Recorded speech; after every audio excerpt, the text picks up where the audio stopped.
मित्रांनो, पुन्हा एकदा गोविंदा यूट्यूबमध्ये आपलं यूट्यूब चॅनलवरती आपलं सहर्ष स्वागत आहे.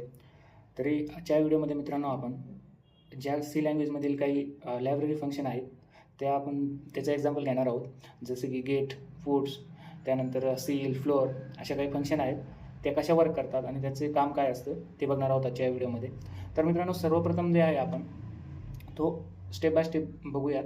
स्टार्टिंगला गेट फंक्शन काय असते मित्रांनो, ती एक लायब्ररी फंक्शन आहे जे की स्ट्रिंग इनपुट जो असतो तो युजरकडून स्ट्रिंग फॉर्मॅटमध्ये इनपुट घेते आणि त्याचबरोबर पुट्स ही फंक्शन आहे का मित्रांनो, ती प्रिंट करते. स्ट्रिंग इनपुट जो आहे तो प्रिंट करते. त्यासाठी मित्रांनो पुट फंक्शन ही यूज होते. आणि त्यानंतर मित्रांनो CL फंक्शन जो आहे तो मित्रांनो जसे की डेसिबल नंबरमध्ये आपण पॉईंटमध्ये जे व्हॅल्यू असतात, सपोज 3.4 अशा 3.4 अशा व्हॅल्यू ज्या असतात ती इन्क्रीज करून, म्हणजे जर सपोज 3.4 असेल तर 4 करते. अशा प्रकारे CLचा आणि फ्लोअर जो आहे तो 3.4 असेल तर 3 ठेवतो. असं करून अशा करून फंक्शन येतो. तर चला मित्रांनो आपण एक्झाम्पल बघूया. म्हणजे CL म्हणजे कसं, is a mathematical library function in C that's return the smallest integer value greater than or equal to given number, म्हणजे CL झाला. आणि फ्लोअर काय करतो, is a mathematical library function in that C return largest integer value less than or equal to the given numbers. तर आपण एक सिम्पलचा एक example घेऊयात. यामध्ये कसा वर्क करतो तर मित्रांनो, हे कालचं आहे, मी हे डिलीट करतो. तर मग ते तर सर्वप्रथम मित्रांनो आपल्याला आहे तो काही जी math.h ही हेडर फाईल आहे त्यामधल्या काही लायब्ररी इथे हे करायच्या. त्यासाठी मित्रांनो आपल्याला स्टार्टिंगला इथे एक लायब्ररी फाईल इन्क्लूड करून घ्यायची आहे. जसं की मी इथे करतो #include, इथे math.h ही फाईल इन्क्लूड केली, जेणेकरून मला ज्या फंक्शन आहेत सील, फ्लोअर, त्याचबरोबर गेट, फूट या फंक्शन मला ह्या प्रोग्राममध्ये यूज करण्यासाठी मी ही हेडर फाईल इन्क्लूड केलेली आहे. तर मित्रांनो, मी सर्वप्रथम इथे एक व्हेरिएबल डिक्लेअर करतो स्ट्रिंग स्टोअर करण्यासाठी आणि त्याची साईज ठेवतो 50पर्यंत.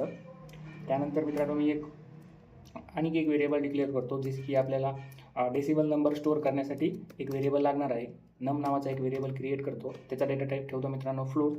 त्यानंतर मित्रांनो मी युजरकडून आम्हाला एक स्ट्रिंग घ्यायची आहे. त्यासाठी मी स्टार्टिंगला युजरला मेसेज स्क्रीनवरती शो करतो, प्रिंट करतो, एंटर युअर नेम.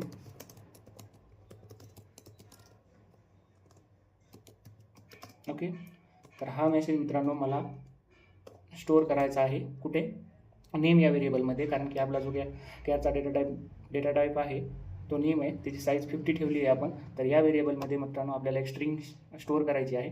त्यासाठी मित्रांनो मी गेट्स ही फंक्शन यूज करणार आहे.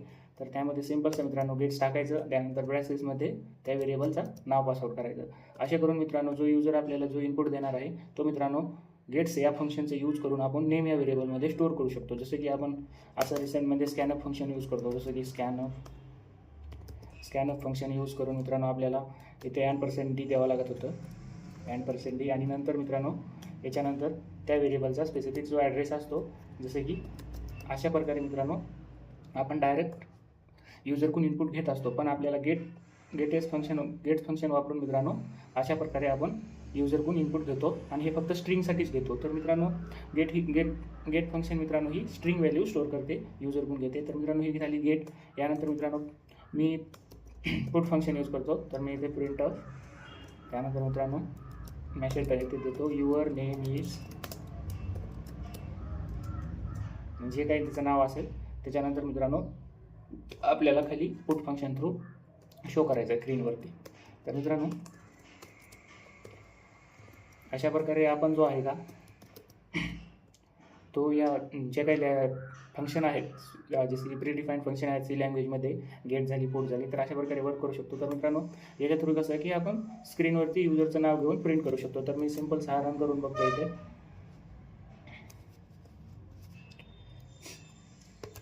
तर बघू शकता मित्रांनो स्टार्टिंगला मला विचारत आहे एंटर युअर नेम, तर मी इथे टाकतो गोविंदा.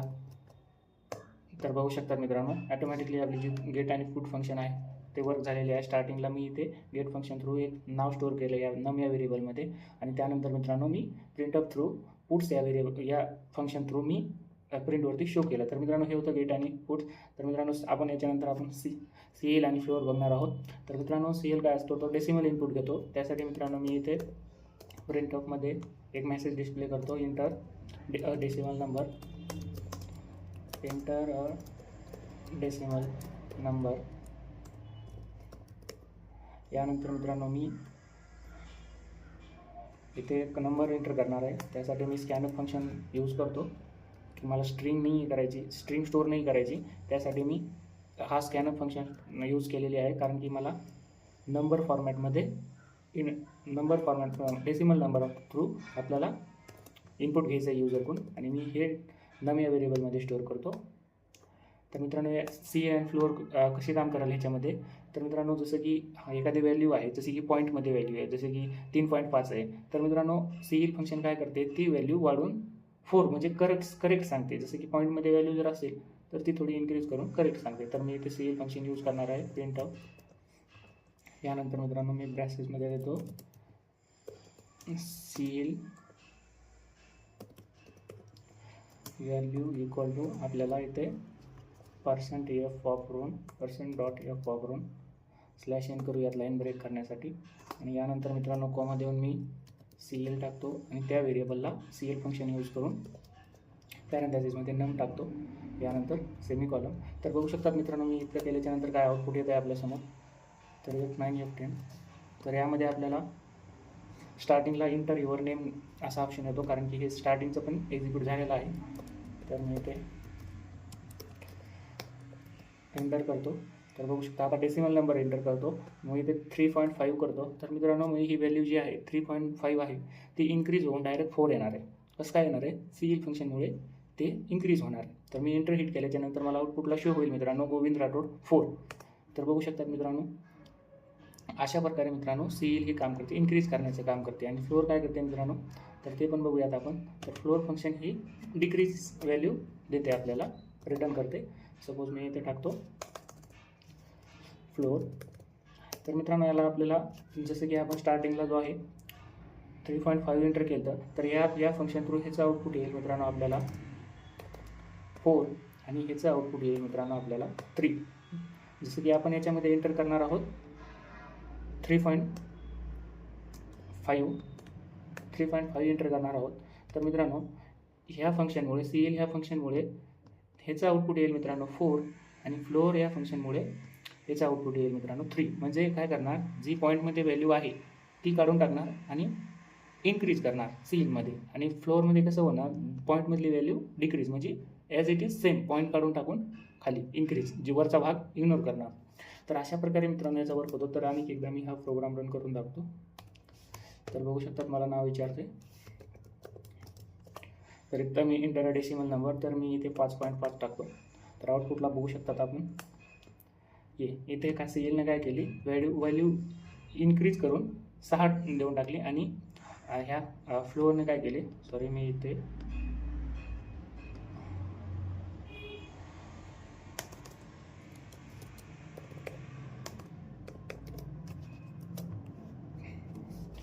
व्हॅल्यू डिक्रीज करून दिली. तर अशा प्रकारे मित्रांनो आपण या व्हिडिओमध्ये बघू शकतात. अशा प्रकारे आपण आज या व्हिडिओमध्ये ज्या काही लायब्ररी होत्या त्या मॅथच्या काहीतरी ज्या लायब्ररी प्रीडिफाईंड फंक्शन होत्या त्या एक्झिक्यूट करून बघितल्या आजच्या व्हिडिओमध्ये. तर स्टार्टिंगला मित्रांनो मी गेटेस्ट फंक्शन वापरून मित्रांनो मी एक स्ट्रिंग फॉर्मॅटमध्ये युजरकडून इनपुट घेतला गोविंदा नावाचा.